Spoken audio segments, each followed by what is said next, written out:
Eu nunca quis publicar nada disso porque tinha medo que pudesse escalar. Agora o pesadelo se tornou tão grande que preciso de toda a ajuda que puder conseguir. Essas foram as palavras de Jonas gravadas 6 dias antes de ele ser encontrado sem vida, dentro do seu próprio carro, em uma estrada isolada no meio da Noruega.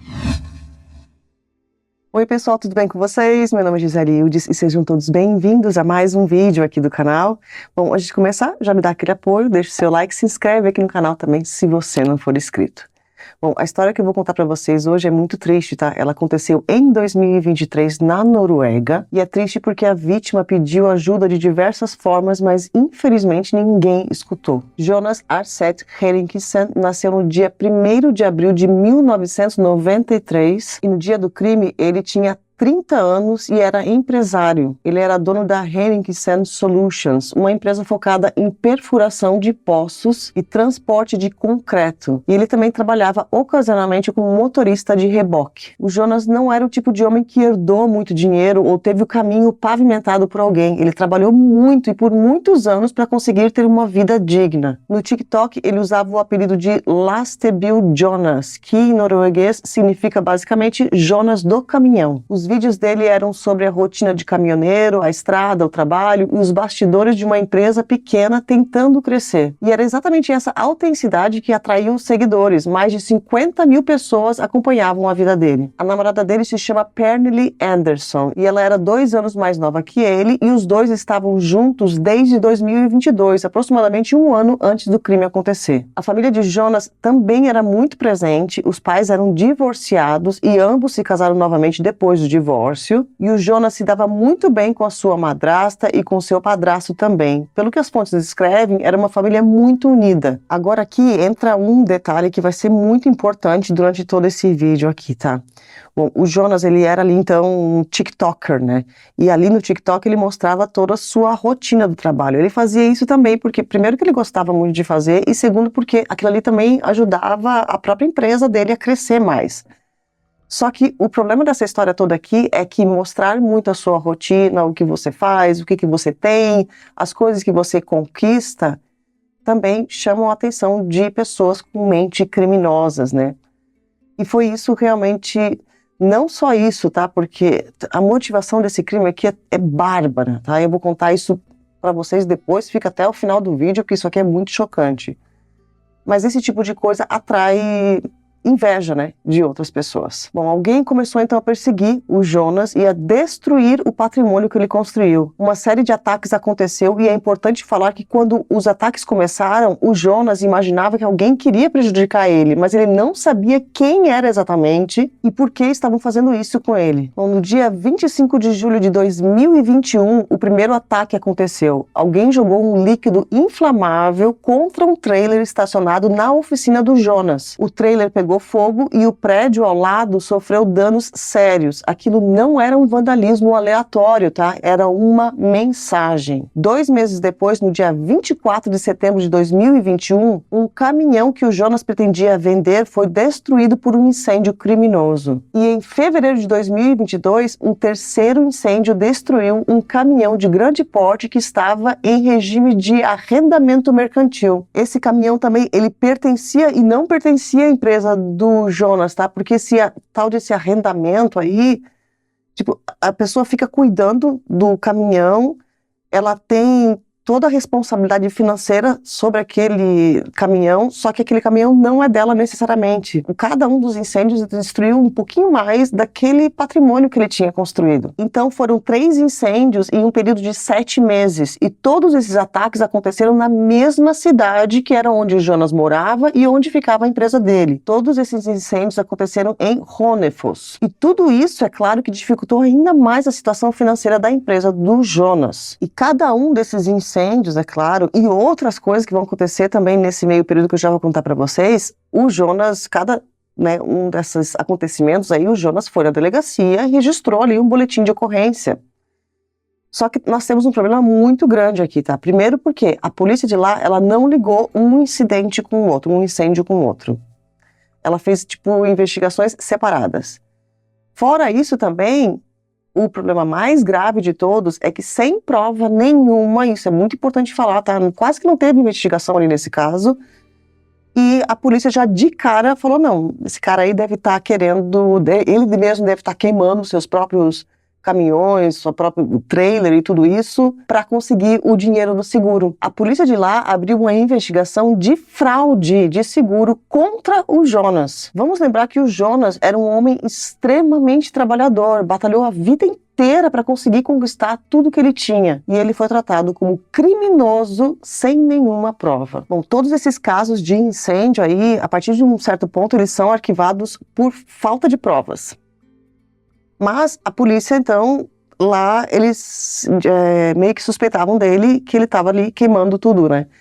E, então, cada registro novo que ele fazia de outros ataques que vão ter, eles começaram a tratar ele como um criminoso. Tipo assim, ninguém deu atenção pra ele, sabe? Bom, agora nós falamos sobre os incêndios, né? Vamos falar sobre outros ataques, porque a pessoa que estava fazendo isso, ou as pessoas que estavam fazendo isso, quando o caso não é investigado, é claro que o criminoso real da situação, ele vê o caminho dele livre, né? Então, o patrimônio do Jonas não era, então, já o primeiro alvo. Agora, o próximo alvo era o próprio Jonas. No dia 9 de março de 2023, o Jonas foi a Tonsberg e lá 2 homens vestidos com roupas de operário abordaram ele em um estacionamento. Quando ele se aproximou, jogaram um spray químico nos olhos e na boca dele. O Jonas chegou a ser hospitalizado. Algumas semanas depois, em abril de 2023, o Jonas foi visitar um amigo em Oslo. Quando ele saiu, ele encontrou a motocicleta que ele tinha e um carro também coberto por combustível.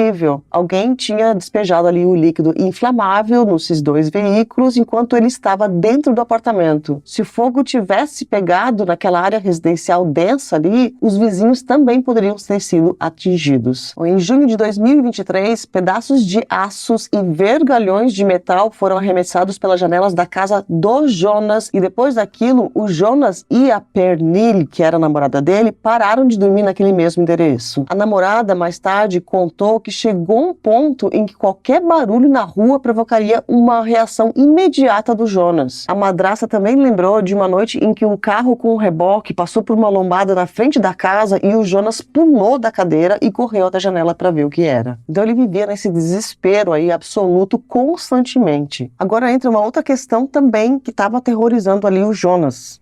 Alguém estava fazendo pichações nas ruas com o nome dele. Entre julho e agosto de 2023, pelo menos 8 pontos diferentes de Honefus, que era onde ficava a empresa do Jonas, amanheceram com pichações de Tister Jonas, que em norueguês significa mais ou menos delator, X9, ou dedo duro, algo parecido a isso. No mundo criminal, né? Isso aqui é algo muito grave, tá? Chamar a pessoa dessa forma. Então, talvez a pessoa mandou, né, pichar, ou pichou aquilo aí por conta própria, bom, depois eu vou falar sobre isso, ou mandou pichar, porque falando isso sobre o Jonas, os outros criminosos ali da região também ficariam com o olho nele, do tipo, esse cara aí é X9 mesmo, é dedo duro?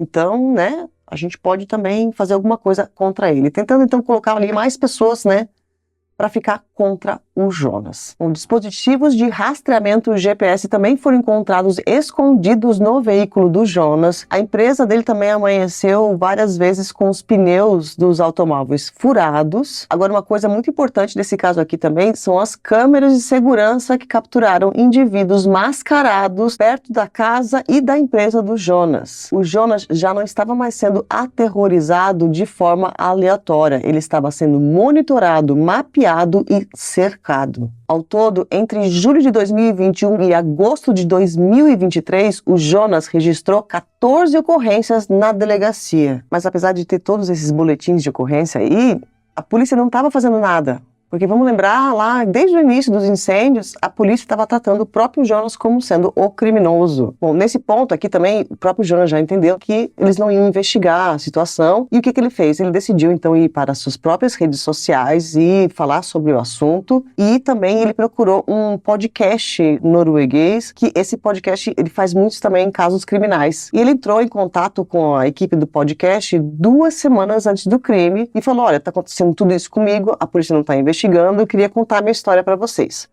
podcast aceitou, né, de escutar toda a história dele. As pessoas do podcast, então, foram até o local lá para se encontrar com ele, viajaram, então, e foram até a cidade do Jonas para fazer a entrevista. Essa entrevista aconteceu 6 dias antes do crime acontecer. Infelizmente, esse podcast, ele demora, né, um processo de edição, assim como a gente faz aqui os vídeos do YouTube também, demora para editar e tudo. E o podcast, ele só foi ao ar depois do crime acontecer, tá? Bom, mas fato é que 6 dias antes, então, eles fizeram a entrevista com o Jonas contou tudo o que estava acontecendo na vida dele, ele fala sobre as câmeras de segurança que ele tinha lá, os indivíduos, né, perto da empresa dele, da casa dele também, mostrando ali algumas, fora as pichações também, tá, que eles tinham colocado lá. Muitas das ocasiões também esses próprios indivíduos, eles só iam lá e jogavam tinta nos carros, furavam os pneus e esse tipo de coisa. Ele falou que ele estava realmente aterrorizado, né? Ele fala também que ele suspeitava de quem estava fazendo isso, mas não sabia exatamente. Então, no próprio podcast também ele fala, né, que ele estava dando uma recompensa de 50 mil coroas norueguesas, que dá aproximadamente 26.500 reais. Ele estava dando, então, por informações que levassem ele se alguém soubesse quem que eram esses criminosos e tal, para que ajudasse ele na investigação, já que a polícia não estava fazendo nada. Bom, então ele conta tudo detalhe em detalhe e depois disso o pessoal do podcast, né, volta lá e continua, né, para editar o vídeo. Mas enquanto isso, então vamos continuar aqui na ordem cronológica do caso, né? Então 6 dias depois de ele gravar com o podcast é o dia que o crime vai acontecer. No dia 17 de agosto de 2023, o Jonas foi trabalhar normalmente na empresa dele e ele recebeu uma ligação de um possível contrato lá para perfuração de poços. Esse tipo de trabalho que ele fazia, geralmente era em áreas remotas, né, em fazendas e esse tipo de local bem afastado. Então, a pessoa que ligou lá falou, olha, vem para esse endereço tal, eles não iam fazer a perfuração naquele dia. Então, eles só precisavam conversar com o Jonas para fazer o orçamento, como seria feito aquele serviço, quanto tempo que ia demorar e tudo isso. Então, eles mandaram lá o endereço e o Jonas, ele não desconfiou de nada, porque a gente olhando para esse caso aqui, a gente acha, meu Deus, mas o cara vai para uma fazenda, um lugar bem afastado, ele não tem medo de nada? Ele estava, sim, morrendo de medo até esse ponto aqui. Mas isso fazia parte do trabalho dele. Apesar de ele estar morrendo de medo, é claro que ele tinha que trabalhar. Vamos lembrar que ele estava perdendo muito dinheiro, né? As pessoas estavam destruindo o patrimônio dele e ele precisava continuar trabalhando. Então ele recebeu essa ligação e falou, não, vou então até a sua fazenda e tal, e vou fazer o orçamento aí da perfuração de poço aí que você quer fazer. Bom, mas ele tinha várias coisas que ele já fazia para evitar que ele fosse atacado. Quando ele saía para esse tipo de coisa, às vezes ele usava um carro diferente. Quando ele saía normal, no dia a dia também, ele usava não um carro da empresa, mas um carro assim aleatório de alugado, qualquer outra coisa, para que ele não fosse perseguido. Ele também tinha uma espada samurai na casa dele e uma pistola, tipo uma espingarda ou algo parecido para se proteger, mas nesse dia ele saiu sem a espada samurai ali, sem as coisas. Quando ele estava dirigindo, ele não carregava essas coisas, é claro, para o emprego dele, porque o Jonas não era um criminoso. E só que ele fazia uma coisa, sempre que ele saía para um emprego, uma coisa, ele mandava a sua localização do GPS ali para um amigo de confiança dele. Porque se alguma coisa acontecesse, é claro que esse amigo já estava de olho e esse amigo sabia de toda a história ali. E nesse dia ele fez isso, falou, olha, eu estou indo para uma consulta aí de orçamento, né, nessa fazenda, então estou te mandando a localização aqui em tempo real. E foi para essa tal consulta. O amigo que já estava ligado com tudo isso, viu a localização, tá tudo bem, né, tá lá na fazenda, lá bem afastada. Aí passou algumas horas, ele teria que voltar para a empresa, né, porque uma consulta daquela dura tanto, que eu não sei exatamente, tanto período de tempo, e o Jonas não voltava, estava exatamente no mesmo local.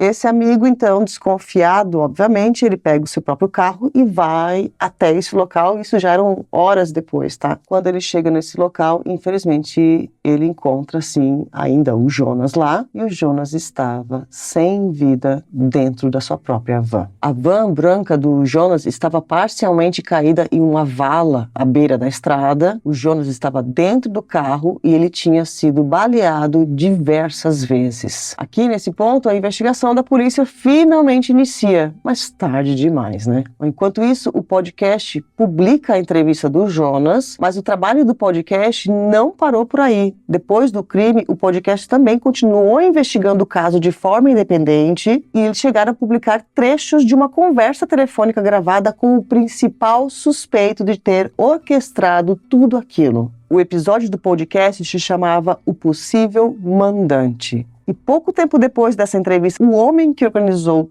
tudo aquilo foi preso pela polícia. Bom, e logo depois deles prenderem o mandante, eles prenderam todos os outros acusados também. O que aconteceu nesse crime aqui, na verdade, essas pessoas elas estavam ligadas também aos outros acontecimentos anteriores, aos incêndios, às agressões físicas. Teve, fora aquela vez do spray de pimenta lá, teve uma outra vez que uma pessoa também bateu nele aleatoriamente, assim, na rua, e ele também chegou a ser hospitalizado, tá? Teve várias agressões, teve várias outras ocorrências, né? Eu não contei exatamente as 14 detalhadamente pra vocês, senão o vídeo fica muito longo. E também tinha aquelas câmeras de segurança. Então, o Jonas, ele tinha visto uma pessoa ou outra. Só que essa pessoa ou outra que ele viu, ele não reconheceu e ele nunca iria reconhecer porque ele nunca tinha visto essas pessoas antes na vida dele. A verdade desse caso aqui é que teve um mandante que conhecia o Jonas e esse mandante contratou esses outros indivíduos para fazer o ataque, que eram outros indivíduos que também já tinham uma ficha criminal, que eram criminosos ali da região que o cara conhecia, e ele acabou contratando para fazer tudo isso com o Jonas. E antes de falar sobre o mandante, então, e sobre a motivação absurda dele, vamos falar sobre os contratados. Eu vou colocar aqui umas fotos deles, tá? Mas é importante falar que todas as fotos que eu vou apresentar aqui para vocês são fotos com tarja, porque a justiça da Noruega não deixou que a mídia divulgasse nem o nome de nenhum dos criminosos desse caso aqui e também não deixou divulgar as suas imagens. Então até hoje a gente não sabe exatamente quem são essas pessoas, temos só alguns detalhes ali da vida deles. Eu acho isso aqui complicado, tá? Sinceramente, já falei isso em outros casos aqui do canal para vocês, porque se eu moro lá, eu quero ver, sim, a foto do bandido, porque se ele estiver andando do meu lado da rua, eu não quero andar do lado dele também. Mas, enfim, né? Deixa aqui no comentário o que vocês acham disso aqui. De esconder a identidade, de proteger a identidade de criminosos. Bom, primeiro, então, eu vou mostrar para vocês aqui o atirador. Ele era um homem de 30 anos que morava em Rena. Ele confessou ter disparado 4 tiros contra o Jonas. 2 desses tiros acertaram as costas dele e foram esses 2 que tiraram a vida do Jonas. O atirador já tinha passagem pela polícia antes, incluindo uma condenação anterior por roubo de armas. Durante esse julgamento aqui, a defesa passou ali uma versão dizendo que tudo não se passou teria que ter sido somente um susto, que na verdade eles tinham sido contratados só para machucar o Jonas, que a intenção deles naquele dia era pegar um pé de cabra e, quebrar as pernas do Jonas de uma forma que ele ficasse impossibilitado de andar. Isso mesmo, queriam deixar ele de cadeira de rodas pro resto da vida, para que ele não pudesse trabalhar. Lembra que ele era caminhoneiro, né? Sem as pernas, seria algo não, de repente, até possível de fazer, né? Porque tem carros adaptados para isso, mas dificultaria a vida dele. O atirador, na hora do julgamento também, ele fala assim, eu não ia atirar no Jonas. Eu fui lá só com o pé de cabra, só que eu vi que o Jonas tinha uma faca na mão, o que não tem comprovação nenhuma, tá? Porque essa faca não foi encontrada na cena do crime. E ele fala, eu vi que o Jonas tinha uma faca na mão, então eu peguei, saquei a arma e atirei nele sem querer, eu matei ele. Mas isso aqui foi tudo desmentido depois, porque durante o julgamento mesmo, eles conseguiram provar que esse atirador esteve em uma floresta com essa mesma arma, alguns dias antes do crime, atirando, testando a arma. Eles conseguiram encontrar essa árvore aonde ele atirou, eles retiraram essa árvore, levaram, né, para a perícia e foi confirmado, sim, que tinha ali que a bala, né, era da mesma arma que foi usada no dia do crime, e tudo isso então comprovou que realmente teve um planejamento ali, né? Ele praticou antes de realmente cometer o crime. Bom, outra coisa também que é importante falar é que tudo isso envolveu dinheiro. O mandante iria pagar um valor de 35 mil coroas norueguesas, que dá aproximadamente 18.500 reais. E é importante falar também que esse valor seria dividido em mais pessoas. Agora vamos falar sobre os outros contratados. Bom, no total, esse mandante ele contratou 3 homens. Então, o atirador, que nós já falamos sobre ele, e o atirador foi o único que confessou o disparo desde o início e ele foi condenado a 13 anos de prisão. Fora ele também, o mandante contratou um ajudante que tinha 33 anos de idade e era morador de Honefus, a mesma cidade onde o Jonas tinha empresa. O ajudante admitiu ter participado de múltiplos ataques anteriores contra os caminhões, os carros e o apartamento do Jonas, e mais do que isso, foi ele que preparou a arma usada no crime. Ele removeu o número de série da arma, ele fez adaptações necessárias para acoplar um silenciador e ele entregou a arma com munição ao atirador. O ajudante, no final das contas, foi condenado a 5 anos e 5 meses de prisão. Fora o ajudante, então, a terceira pessoa contratada foi um motorista. O motorista tinha 31 anos e era de Elverum. Esse motorista, ele levou as pessoas para fazer as agressões, lá, as pichações, tudo isso, mas ele fala que ele não se envolveu em nada.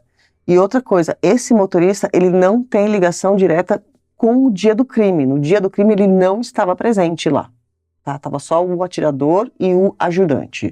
Bom, esse motorista, no final das contas, ele foi condenado a 3 anos de prisão. Agora vamos falar sobre o mandante, que é esse aqui. Ele parece de costas aqui, dando uma entrevista para um programa. Essa entrevista ele deu para falar sobre o caso do Jonas mesmo, e eu vou colocar outras fotos aqui dele com tarja também. E essas são as únicas imagens que eu posso aqui estar divulgando dele. Foi ele quem arquitetou e financiou toda a campanha de terror que durou aproximadamente 2 anos. Ele coordenou os ataques de longe, usando intermediários para nunca aparecer diretamente em cena nenhuma, e no tribunal ele foi condenado a 14 anos de prisão por cumplicidade em homicídio. Então, o mandante foi o que recebeu a condenação mais alta, né? O atirador recebeu 13 e o mandante 14, porque o tribunal viu que se não tivesse o mandante, é claro que nada disso iria acontecer. Bom, agora, antes de falar sobre a motivação do crime, vamos falar como que está o caso atualmente. O mandante e o atirador, eles estão presos até o dia que eu estou gravando esse vídeo. Já o motorista e o ajudante, eles já foram libertados em condicional. Apesar do crime ser tão recente, né, foi em 2023, nós estamos em 2026, já tem gente aí nas ruas. Só que isso tudo pode mudar aí nos próximos meses, porque esse caso ainda tem direito a uma apelação, e eles já estão ali mexendo os pauzinhos, porque eles querem sim aumentar a pena de todos os envolvidos nessa história aqui, porque eles acharam essa condenação muito baixa. E se isso acontecer, se eles conseguirem aumentar as penas, então existe uma possibilidade do motorista e do ajudante voltarem para a cadeia aí nos próximos meses. Bom, se eu tiver alguma atualização nesse caso, é claro que eu deixo aqui no comentário destacado para vocês. Agora vamos falar sobre a motivação, que é o que mais me deixou chocada nesse caso também, na verdade, né? Desde 2019, o mandante tinha muita raiva do Jonas, porque o Jonas, em 2019, ele não estava namorando com a atual namorada dele, né, a Pernille lá. Ele era um homem solteiro, e em 2019 ele se envolveu com uma mulher por pouco tempo, assim, foi um namoro de verão que ele teve com uma mulher. Essa mulher, ela era namorada do mandante, só que na época que o Jonas se envolveu com essa mulher, o mandante e essa mulher, eles estavam separados, eles tinham dado um tempo naquele relacionamento, então essa mulher foi lá e pegou o Jonas, namoraram por um tempo, e depois o Jonas também não deu certo, né, eles terminaram, e essa mulher, ela acabou voltando para o mandante depois. E nisso, o Jonas foi viver a vida dele. Imagina, ele nunca imaginava que essa história estava acontecendo na vida do mandante, sabe? E o mandante, mesmo voltando com aquela mulher, então, ele começou a ter uma raiva ali do Jonas. Do nada e sem razão nenhuma, né? Vamos ser sinceros aqui. Então ele ficou ali uns 2 anos, né, acumulando essa raiva, o Jonas vivendo a vida dele, né? O Jonas encontrou uma outra mulher, começou a namorar com a Pernille, estava feliz na vida. E esse mandante aí, então, ele decidiu, depois de um tempo, né? Passou de 2019, isso foi. Passou 2020, 2021, mais ou menos, ele começou a contratar pessoas para fazer mal ao Jonas.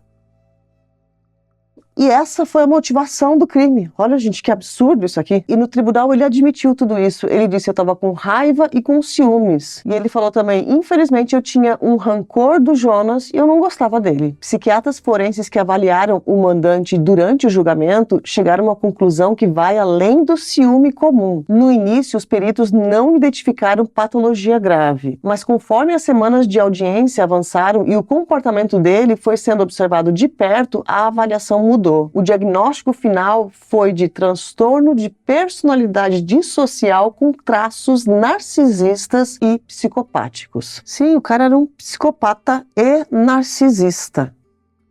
Agora eu fico pensando, né? Ele pegou 14 anos de prisão. Vai saber quanto tempo que ele fica preso, né? Não fica todo esse tempo, não. Você vê que o motorista tudo bem, né? Que já cumpriu sua pena, mas o ajudante tinha sido condenado um pouco tempo a mais, tinha que estar preso ainda, já está solto. Então, eu acredito, não entendo muito da justiça norueguesa, mas eu acredito que, mesmo tendo sido condenado a 14 anos, o mandante não fica todo esse tempo aí, não. E sai muito mais antes, sem a gente saber quem ele é, né? Porque a gente não tem foto nem o nome dele.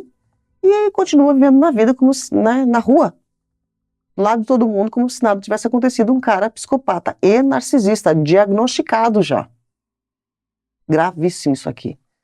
Bom, outra coisa também que é importante falar desse caso aqui, né, que sobre o erro da polícia, né? Nada disso teria acontecido se as pessoas tivessem um maior profissionalismo, né? Se eles tivessem realmente investigado esse caso aqui. Porque desde o começo eles achavam que que o próprio Jonas, trabalhador, estava tentando ali dar o golpe do seguro. E por isso que eles não investigaram nada. Bom, a polícia de lá vai, então, até a família, pede desculpas, tudo isso, tá? Isso aconteceu, as desculpas oficiais foi em fevereiro de 2025, né? Muito tempo depois, na verdade, do crime acontecer. Quase 2 anos ali, aproximadamente depois do crime, eles foram oficialmente lá na mídia pedir desculpa para toda a família e tudo, por vários erros daquela delegacia, né? Primeiro que foi o erro de que eles não conectaram um incêndio com o outro ou um ataque com o outro.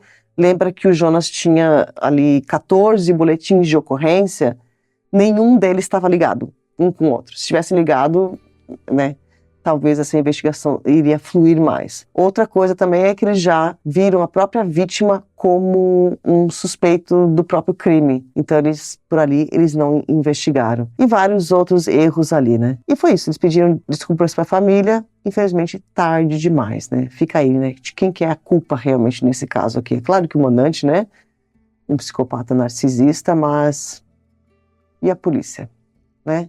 Deixa aqui nos comentários o que vocês acham aqui dessa história. Uma história extremamente triste. O Jonas fez tudo o que estava no alcance dele. Ele registrou, ele denunciou, ele ofereceu recompensa, ele foi no podcast, ele compartilhou sua localização, mas o sistema falhou com ele e em cada uma dessas etapas. Outra coisa também que eu esqueci de falar antes é que a irmã do Jonas também esteve na delegacia. Foi 2 semanas aproximadamente antes do crime acontecer e ela também pediu ajuda para a polícia. Ela falou: olha, o meu irmão pode ser que ele não esteja vivo aí nos próximos dias. E mesmo assim a polícia não investigou. Triste demais, né, gente? Ai, terrível. Bom, esse é o vídeo de hoje. Não esquece de curtir o vídeo para apoiar aqui meu trabalho e se inscreve aqui no canal também se você não for inscrito. Um beijo grande, eu vejo vocês no próximo vídeo.